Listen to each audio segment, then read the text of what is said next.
कार्तिक मास हिंदू पंचांग का 8वां मास है जो भगवान विष्णु को समर्पित माना जाता है।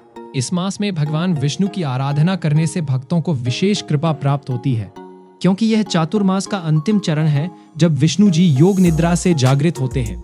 भगवान विष्णु की योग निद्रा एक आध्यात्मिक अवस्था है जिसमें वे चातुर्मास 4 महीने के दौरान क्षीर सागर या पाताल लोक में विश्राम करते हैं, जो देवशयनी एकादशी से शुरू होकर देवउठनी एकादशी तक चलती है।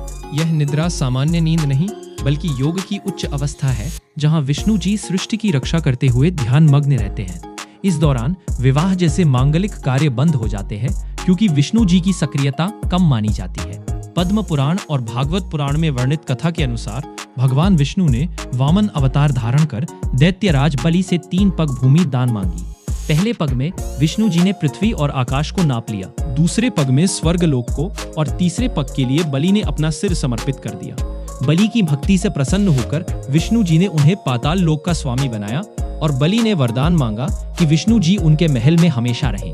विष्णु जी के पाताल जाने से वैकुंठ की व्यवस्था प्रभावित हो गई। तब माता लक्ष्मी ने बलि को भाई बनाया और राखी बांधकर विष्णु जी को मुक्त कराया।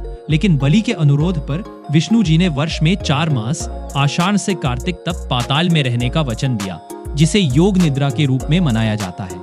योग निद्रा में विष्णु जी रहने पर सृष्टि की रक्षा भगवान शिव संभालते हैं, जो इस अवधि में सक्रिय हो जाते हैं। गुरु पूर्णिमा देवशयनी के 4 दिन बाद पर गुरुदेव सृष्टि की देखभाल करते हैं। उसके बाद सावन मास में शिव पूजा प्रमुख होती है। एक अन्य कथा में विष्णु जी के निद्रा काल में उत्पन्ना एकादशी पर देवी एकादशी का जन्म हुआ, जिन्होंने राक्षस सांख्यायन से रक्षा की। विष्णु जी जागने पर देवी की प्रशंसा की और इस व्रत को महत्वपूर्ण बताया। कार्तिक मास में योग निद्रा का अंत देवउठनी एकादशी पर होता है, जब विष्णु जी जागृत होकर माता लक्ष्मी के साथ वैकुंठ लौटते हैं, जिससे शुभ कार्य प्रारंभ होते हैं। इस अवधि में व्रत, पूजा और तप से भक्तों को विष्णु कृपा प्राप्त होती है, पाप नाश होते हैं और समृद्धि आती है। योग निद्रा भक्तों को सिखाती है कि विश्राम भी सृष्टि रक्षा का भाग है। कार्तिक मास को दामोदर मास भी कहा जाता है, जो भगवान विष्णु के दामोदर रूप श्री कृष्ण से जुड़ा है। इस दौरान तुलसी पूजन, दीपादान और स्नान जैसी विधियां विष्णु भगवान को प्रसन्न करने के लिए की जाती है। भगवान विष्णु कार्तिक मास के स्वामी है और इस मास में उनकी पूजा से पापों का नाश होता है तथा सुख समृद्धि प्राप्त होती है। पुराणों के अनुसार कार्तिक मास में विष्णु जी के दर्शन और भक्ति से भक्तों की सभी मनोकामनाएं पूर्ण होती है। विशेष रूप से रोहिणी नक्षत्र में श्री कृष्ण की पूजा की जाती है, जो विष्णु का अवतार है। विष्णु सहस्रनाम का पाठ इस मास में करना अत्यंत फलदायी माना जाता है, जिससे जीवन की बाधाएं दूर होती हैं।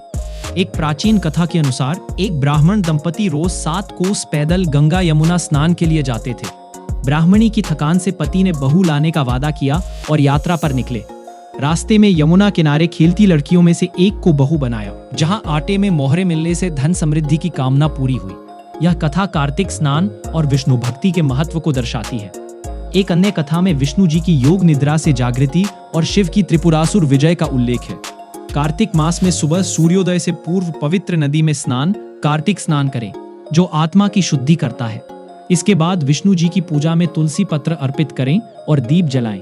इस मास में दान, व्रत और विष्णु मंत्र जाप से आर्थिक लाभ और स्वास्थ्य सुधार होता है।